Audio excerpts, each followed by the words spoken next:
디모데전서는 우리가 너무 잘 아는 것처럼 바울이 디모데에게 쓴 편지입니다. 바울도 디모데도 우리는 잘 알고 있습니다. 하지만 이 본문을 이해하기 위해서는 바울이 어느 시기에 어떤 목적을 가지고 이 편지를 썼는지를 살펴보아야 합니다. 이 편지가 쓰여진 시기는 주로 AD 66년경 이렇게 학자들은 추정하고 있습니다. 사도 바울이 3차 전도 여행을 마치고 그리고 로마로 압송되었습니다. 로마에서 재판을 받고 투옥이 됐는데 그것이 AD 60년입니다. 60년 투옥이 되어서 약 3년 동안 그는 1차 투옥으로 로마 감옥에 갇혀 있습니다. 사도행전은 여기서 끝이 납니다. 하지만 많은 역사가와 또 로마서와 디도서를 중심으로 유추해 보면 3년 동안 투옥해 있다가 풀려났다 하는 것을 우리가 생각해 볼 수 있습니다. AD 62년경에 풀려났겠죠. 그리고 풀려난 다음에 그의 행적을 어떤 학자들은 4차 전도 여행이다 이렇게 말합니다. 들어보신 기억이 있으시죠? 그렇죠? 그때 바울은 서바나까지 가서 복음을 전했을 것이다 이렇게 학자들은 생각하고, 서바나에서 돌아오고 난 다음에 바울이 이제 세웠던 교회들을 돌아다니면서 차세대 리더들을 이제 목양으로 맡기는 그런 일들을 했을 것이다. 그런데 아주 유명한 그 에베소 교회, 3차 전도 여행 때 3년 반이나 목양했던 그 에베소 교회를 누구에게 맡기냐 하면 오늘 본문에 나오는 디모데에게 맡깁니다. 디모데에게 에베소 교회를 맡기고 바울은 마게도냐로 떠납니다. 그리고 그 어간에 바울은 디모데 전서를 기록하여서 디모데에게 꼭 전해야 할 말들을 쓰고 있는 거죠. 1장 3절 한번 보시겠습니까? 1장 3절에 내가 마게도냐로 갈 때에 너를 권하여 에베소에 머물러 한 것은 어떤 사람들을 명하여 다른 교훈을 가르치지 말며. 여기 1장 3절에 보시면 나는 마게도냐로 떠났고 너를 권하여 에베소에 머물러 했다 하는 것이 에베소의 목양을 지금 디모데에게 맡겼다 하는 것으로 해석 가능한 그런 내용입니다. 그런데 에베소의 목양을 맡기면서 바울이 권면하는 것이 있는데 그것은 다름이 아니라 어떤 사람을 명하여 다른 교훈을 가르치지 말라 하는 겁니다. 에베소 교회는 다른 교훈을 가르쳤던 어떤 사람들이 있었던 것 같아요. 그들에게 그것 하지 말라고 명하라, 강력하게 명령하라, 지금 사도 바울은 디모데에게 그렇게 말하고 있습니다. 오늘 우리는 다른 교훈이 뭔지, 그리고 사도 바울이 제시하는 다른 교훈에 대한 해법은 뭔지, 이런 것들을 좀 같이 살펴보고자 합니다. 먼저 다른 교훈이 뭔지가 4절 상반절에 나옵니다. 제가 한번 읽어볼게요. 신화와 끝없는 족보에 몰두하지 말게 하려 함이라. 그들이 가르치는 다른 교훈은 다름이 아니라 신화와 끝없는 족보에 몰두하는 것이다. 이렇게 여러분들이 한번 이해하시면 되겠죠. 신화는 뭡니까? 우리가 잘 아는 것처럼 헬레니즘 문화에서 신화들이 참 많이 있어요. 뭐 아프로디테, 뭐 누구 하면서 사람 닮은 신들의 이야기, 신화가 있어요. 그런데 신화는 그 당시에 단지 재미난 이야기가 아니었습니다. 그 당시에 세계관이고 철학이었어요. 그 당시에 신화를 중심으로 세계관이 구성되었고 신화를 중심으로 철학적인 가르침이 깊이 로마 사회에 뿌리를 내리고 있었습니다. 그런데 놀랍게도 교회 안에도 이런 세계관과 철학에 물든 기독교, 그러니까 복음이 있는 그대로 가르쳐지는 것이 아니고 신화에 물들어서 그 신화를 가지고 복음을 해석하려고 하는 그런 거짓 교사들이 들어온 거예요. 그걸 보고 다른 교훈이다 이렇게 말하는 겁니다. 뿐만 아니라 끝없는 족보에 몰두하는 것, 그것은 다르게 바꿔서 얘기하면 족보에 끝없이 몰두하는 것이라고 말할 수 있겠습니다. 족보는요, 우리가 잘 아는 것처럼 모세오경에 나오는 족보예요. 누가 누구를 낳고 누가 누구를 낳았다 하는 그 족보인데, 이 거짓 교사들이 하는 것은 이 족보를 흥미와 그리고 새로움을 위해서 자꾸 다른 방식으로 변형하는 거예요. 족보 사이사이에 다른 이야기들을 끼워 넣는 거죠. 마치 신화처럼. 그래서 이 족보를 해석하면서 또 다른 가르침들을 양산해내는 그런 다른 교훈이 그때 당시에 있었습니다. 이 신화와 족보를 가지고 마치 복음을 더욱 새롭게, 더욱 세련되게 보여주는 것 같이 다른 교훈은 가르쳤습니다. 하지만 그렇지 않죠. 이것은 복음을 새롭게 세련되게 보여주는 것이 아니고 왜곡시키는 거예요. 복음의 바른 교훈을 어그러뜨리는 다른 교훈을 만들어내는 것입니다. 그래서 디모데 전서와 후서는 이들을 거짓 교사다, 거짓 선생이다 이렇게 가르치고 있어요. 사도 바울은 디모데에게 이런 가르침을 따르지 않도록 사람들을 잘 가르치라 하면서 에베소의 목양을 맡긴 겁니다. 그럼 이런 거짓된 가르침은 교회를 어떻게 무너뜨리는지, 그리고 그 교회를 무너뜨릴 때 어떤 바른 교훈으로 그 거짓 교훈을 막아서야 하는지, 이런 것들을 디모데 전서에서 가르치겠죠. 오늘 3절 이하부터 11절까지 쭉 나오는 내용이 그런 내용들입니다. 저는 크게 세 세트로 묶어서 여러분들에게 좀 알려드리고 싶어요. 첫 번째로, 교회를 해악을 끼치는 다른 교훈은 무엇인고 하면 4절 하반절에 나옵니다. 4절 하반절 한번 보십시오. 이런 것은 믿음 안에 있는 하나님의 경륜을 이룸보다 도리어 변론을 내는 것이다. 교회를 어그러뜨리는 그 다른 교훈이 교회에 해악을 끼쳤을 때 어떤 일이 결과적으로 나오는지를 지금 말하고 있는 겁니다. 어떤 일이 결과적으로 나오는가 하면 변론을 낸다 이렇게 말해요. 변론을 낸다. 이 변론이라는 것을 직역하면 쓸데없는 추측 이렇게 직역할 수 있어요. 쓸데없는 추측. 그러니까 하나님의 바른 교훈, 그 진리의 말씀이 선포될 때 우리는 구원의 충분한 말씀들을 배웁니다.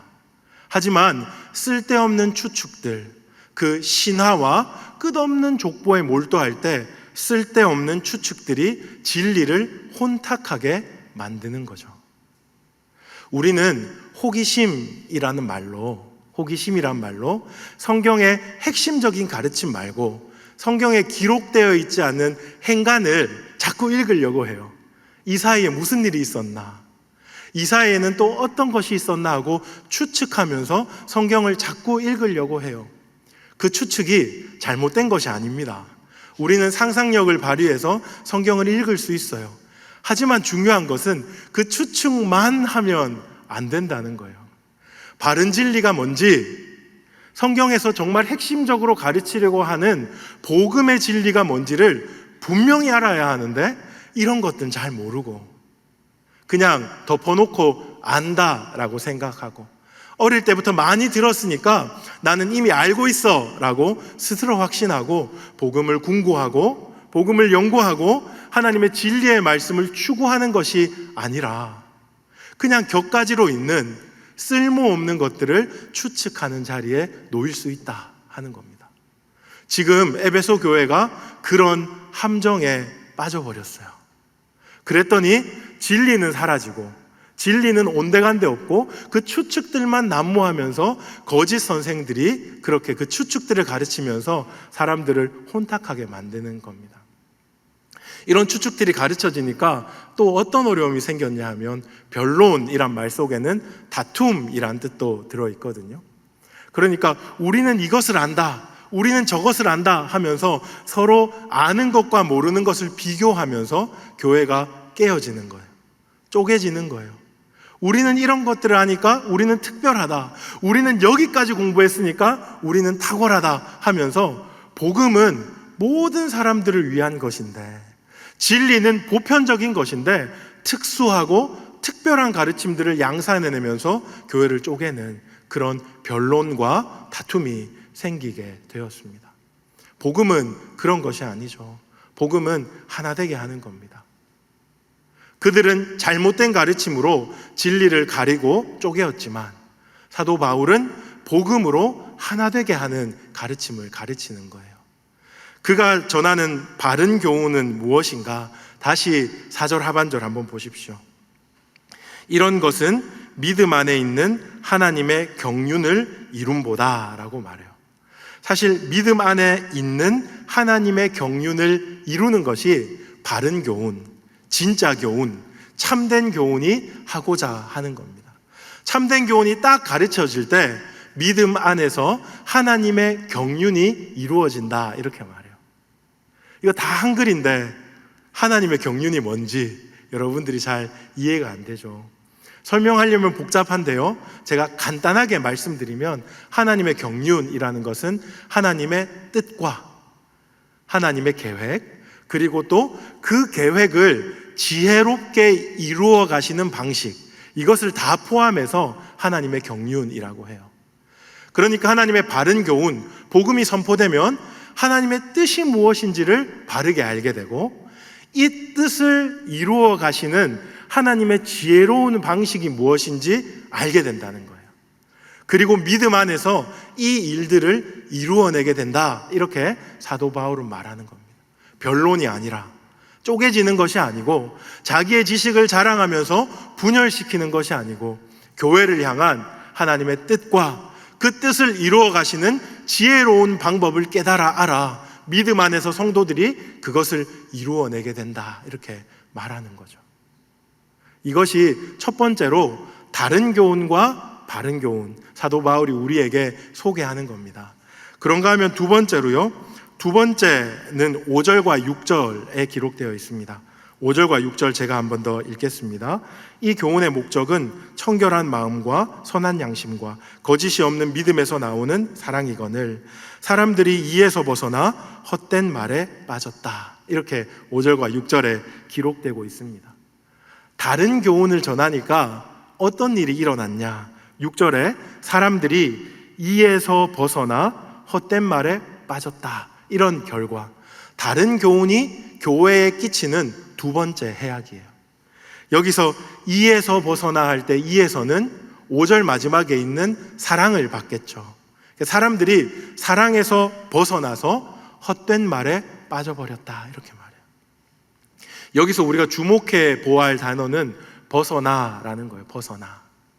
벗어나라는 것은 죄의 특징을 설명하는 굉장히 유용한 단어입니다. 죄가 뭡니까? 죄는요, 관역을 맞추지 못하는 거, 그걸 죄라고 우리는 설명해요. 관역에서 벗어나는 거죠. 관역을 맞추지 못하거나 관역에 이르지 못하는 거예요. 이 사람들이 이 말 저 말 합니다. 화려한 말들을 해요. 사람들이 볼 때는 따뜻하고 탁월한 말을 합니다. 사랑합니다, 축복합니다, 포장하고 자신의 듣는 사람들이 감동할 수 있도록 그런 말들을 합니다. 근데 그 말이 정말로 관역을 맞추지 못한다는 거예요. 변화를 만들어내지 못해요. 정말로 그 사랑이 동기가 되고 힘이 되어서 하나님 말씀대로 살아가는 그 지점까지 데리고 가지 못한다는 거예요. 헛된 교훈은 그런 것이다, 이렇게 지금 사도 바울이 말씀하고 있는 겁니다. 우리 교회를 보십시오. 거짓 교사들, 교회 안에 거짓 교사들이 있다 하면 좀 어폐가 있겠지만, 교회가 세속화에 물들고 잘못된 가르침들을 많이 배우면서 그냥 헛된 말, 포장된 말, 사람들이 듣기에 그냥 귀에 좋은 말들, 그것이 교회다, 이렇게 생각하도록 굉장히 피상적으로 되어버렸어요. 실제로 유효함이 하나도 없고 변화시킬 수 없는 말들만 난무하는 거예요. 그래서 교회에 있다 돌아가면 여러분 가끔 어때요? 마음이 텅 비는 것 같아요. 죄송합니다. 1시간, 2시간 떠들었는데, 사람들 만나서 이 말 저 말 했는데 집에 가면 마음이 너무 공허한 거예요. 그런 일이 일어나는 것이 거짓 교사들이 가르치는 다른 교훈이 만들어내는 폐해다, 그렇게 지금 사도 바울이 가르치고 있는 겁니다. 그러면 이런 공허함, 이 헛됨, 목적을 달성할 수 없는 이 벗어남을 어떻게 해결할 수 있는가? 그것이 이제 5절에 나오는 겁니다. 다시 한번 5절을 보시면 이 교훈의 목적은 이라고 시작되는데, 이것은 바른 교훈, 참된 교훈의 목적을 말하는 거거든요. 청결한 마음과 선한 양심과 거짓 없는 믿음에서 나오는 사랑이다, 이렇게 말해요. 바른 교훈이 가르쳐지면, 복음이 선포되면 어떤 일이 일어납니까? 청결한 마음과 선한 양심과 거짓 없는 믿음에서 사랑, 진정한 사랑이 나온다, 이렇게 말해요. 시간 관계상 청결한 마음과 선한 양심과 거짓 없는 믿음이 뭔지를 설명하기는 어렵습니다. 이거 설명하면 또 한편의 설교가 이렇게 준비가 돼야 되는데, 그냥 단순히 줄여서 말하면 저는 이렇게 말씀드리고 싶어요. 십자가를 통과한 참된 사랑. 십자가를 통과한 참된 사랑이라고 말씀드리고 싶어요. 십자가를 통과하면 어떤 일이 일어납니까? 내가 죄인이라는 것을 선명하게 알아요. 내가 정말 죄인이므로 다 깨어진 마음으로 상대방을 대할 수 있게 되는 거죠. 또 십자가를 통과하면 어떤 일이 일어납니까? 양심이 회복되는 거예요. 양심이 회복되려면 기준이 회복돼야 되거든요. 말씀의 기준으로 우리 양심이 딱 회복되는 일이 일어납니다. 그리고 십자가를 통과하면요, 거짓 없는 믿음. 이 말은 무슨 말인고 하면 앞뒤가 똑같다 하는 거예요. 하나님 앞에 예배할 때 모습과 사람을 대할 때 모습, 누구를 대할 때 모습, 어디에 있을 때 모습 다름이 없이 앞뒤가 똑같은 마음으로 사람을 대한다. 그런 사랑, 십자가 앞에서 다루어진 존재로서 참으로 사랑하는 그 사랑이 사실은 교회를 회복시킬 수 있다. 이렇게 바울이 말하고 있는 거죠. 공허한 말, 그냥 겉만 번지르르한 말, 변화시킬 수 없는 말로 교회가 변화될 수 없습니다. 능력이 나타날 수가 없어요. 그런데 십자가를 딱 통과한 이 참된 사랑은 먼저 나를 변화시키고, 그리고 내 가정을 변화시키고, 이웃을 변화시키고, 교회를 변화시키고, 세상을 변화시킬 수 있는 거죠. 사랑으로, 이 참된 사랑으로 하나님은 교회가 우리 내부적으로 자정작용을 하길 원하고 세상을 바꾸기를 원합니다. 그러므로 사랑하는 여러분, 십자가 밑으로 자꾸 나아가셔야 돼요. 쉬운 길이 있는 것이 아니고 십자가에서 내 자아와 내 본성과 내 아집과 고집을 다 깨뜨려 놓고, 하나님, 내 가운데 있는 것으로가 아니고 하나님이 주시는 그 사랑으로 말미암아 나를 사랑하고, 정말 철없는, 죄송합니다, 여기는 자매들이 너무 많기 때문에, 철없는 내 남편, 말 안 듣는 내 아이, 무엇으로 변화시킬 수 있어요? 100시간의 잔소리로 변화시킬 수 없잖아요. 십자가를 통과한 그 사랑, 그리고 우리를 이렇게 무시하고 손가락질하는 이 이웃들, 무엇으로 섬길 수 있어요? 십자가의 사랑으로. 그 일이 가능하다는 것을 사도 바울은 다른 교훈을 배격하며 바른 교훈을 가르치며 우리에게 말씀해주고 있습니다. 마지막 세 번째로요, 이 다른 교훈이 교회를 어떻게 망쳐놓았는가, 7절 한번 보십시오. 율법의 선생이 되려 하나 자기가 말하는 것이나 자기가 확증하는 것도 깨닫지 못하는도다. 이 다른 교훈을 가르치는 거짓 선생들에 대한 이야기인데요, 그들은 율법의 선생이 되려고 하지만 실제로 율법을 잘 모른다, 이렇게 지금 사도 바울이 평가하고 있는 겁니다. 선생이 되고 싶은데 가르침을 받는 사람에 관심이 없어요. 선생이 되고 싶은데 가르치는 내용에도 관심이 없어요. 뭐에만 관심이 있습니까? 단지 선생으로서의 명예만 관심이 있는 거예요. 이 거짓 선생들이 하는 것은 자기를 그냥 높여주기를 원하면서 아무 말이나 가르치는 거예요. 자기가 가르치는 거에 파급 효과가 어떻게 날지 생각이 나지 않습니다. 존재 자체로 그냥 탐욕이고요, 존재 자체로 거짓 그 자체인 사람들이 강단에 서서 말씀을 가르치는데 자기가 가르치는 말이 뭔지 자기도 모른다. 지금 7절에서 그렇게 얘기하고 있는 겁니다. 여러분, 갑자기 도약이 돼서 너무 죄송하지만 조국 교회를 위해서, 목회자들을 위해서 기도해 주십시오. 목회자들이 이 조국 교회 강단에 서서 정말 자기도 모르는 가르침을 가르치면서 나는 목회자네, 우리 교회는 몇 명이네, 나는 어떤 직분을 맡았네 하면 한국 교회 망하는 거거든요. 지금 에베소 교회가 그러한 상황에 있다 하는 겁니다. 자기가 뭘 가르치는지도 몰라요. 그 교훈이 어떤 영향력을 미칠지도 모르고 그냥 나는 선생이네 하면서 높임을 받기 원하는 사람들이 교회를 다 망쳐버렸는.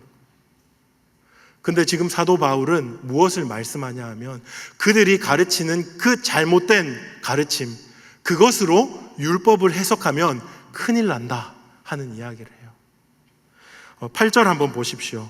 8절 보시면 이렇게 기록되어 있습니다. 그러나 율법은 사람이 그것을 적법하게만 쓰면 선한 것임을 우리가 아노라. 그리고 11절도 한번 보십시오.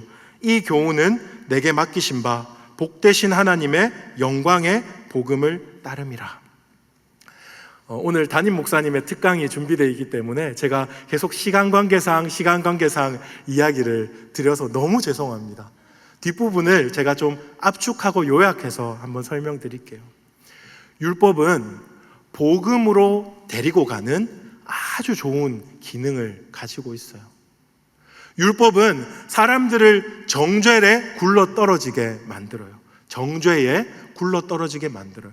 하지만 정죄에 굴러떨어지게 만들면서 망해라, 너희들은 이제 보잘것없어, 끝이야 라고 말하는 것이 아니고 내가 어떤 자인지를 명확하게 깨달아 알아서 나로부터는 아무 소망이 없구나, 나로부터는 아무 구원에 어떠한 여지도 없구나 하고 눈을 들어 하나님의 영광의 복음을 바라보도록 하는 거예요.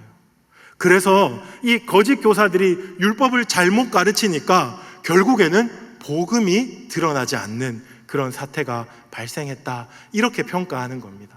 반대로요, 율법이 제대로만 가르쳐진다면 이 율법이 징검다리가 돼서 사람들이 복음으로 나올 수 있는 거죠. 하나님의 영광의 빛이 비춰지는 그 포인트가 율법 앞에 적나라하게 내가 누군지를 깨닫고 적나라하게 내 죄를 발견했을 때 비로소 가능하다 하는 겁니다. 주 안에서 사랑하는 여러분, 여러분이 율법이라는 거울 앞에 여러분 자신을 적나라하게 한번 비춰보신 적이 있습니까? 그리고 내 가운데는 정말 소망이 없구나, 내 가운데는 정말 일말의 여지도 없구나 하고 주위를 찾으면서 저기 복음이 있네 하고 그 복음 앞에 막 이렇게 기어 나가 본 적이 있으십니까? 그래야 성도예요. 그래야 성도입니다. 그런 적이 없고 그냥 문화적으로 윤리적으로 교회는 꽤 괜찮네, 좋네, 사람들 만나기에 교회만한 곳이 없네 하고 교회에 나오시면 복음을 모르는 사람이에요. 율법의 거울 앞에 여러분들이 딱 서서 얼마나 죄인인지, 얼마나 추악한 자인지, 내가 국가대표급 죄인입니다 그 말도 우리 가운데는 이제 어떠한 어구가 되어버렸잖아요. 그게 아니라 진짜 화로다 나요 망하게 되었도다 라고 그 율법에 딱 나를 비춰서 복음 앞으로 나아가는 사람, 그 사람이 진짜 복음을 아는 사람이다. 사도 바울은 여기서뿐만 아니라 그가 쓴 모든 서신서에서 그렇게 이야기하고 있습니다. 여러분, 이 사도 바울이 가르치는 다른 교훈과 바른 교훈의 이 교훈들을 여러분들이 마음에 좀 딱 새겨 주시기 바랍니다. 말씀을 정리하겠습니다. 다른 교훈은 무엇입니까? 자신을 높이고 다툼을 만들어내는 것이었어요. 말들을 막 쏟아내지만 결국 목표를 이룰 수 없는, 능력 없는 그런 교훈이었습니다. 율법을 제대로 이해하지도 못하면서 그냥 선생 되려고 아무거나 막 가르치는 게 다른 교훈이었습니다. 하지만 바른 교훈, 참으로 진정한 교훈은 하나님의 뜻과 계획을 알고 그 계획을 지혜롭게 이루어가며 교회의 진리를 세우고 하나 되게 하는 교훈이 바른 교훈이었습니다. 십자가를 통과한 그 사랑으로 나를 사랑하고 가정을 사랑하고 이웃을 사랑하고 교회를 변화시키고 세상을 변화시키는 것이 바른 교훈이었습니다. 율법 앞에 딱 서서 내가 진짜 죄인이라는 것을 정말 처절하게 뼈저리게 알고, 그런데 그것만 보는 것이 아니고 이 위에 은혜가 덮여 있구나, 말할 수 없는 영광스러운 하나님의 은혜가 덮여 있구나 하고 눈 열려서 보는 것이 바른 교훈입니다. 여러분, 다른 교훈을 배격하고 바른 교훈을 따라 사시는 여러분 되시기를 주님의 이름으로 축복합니다.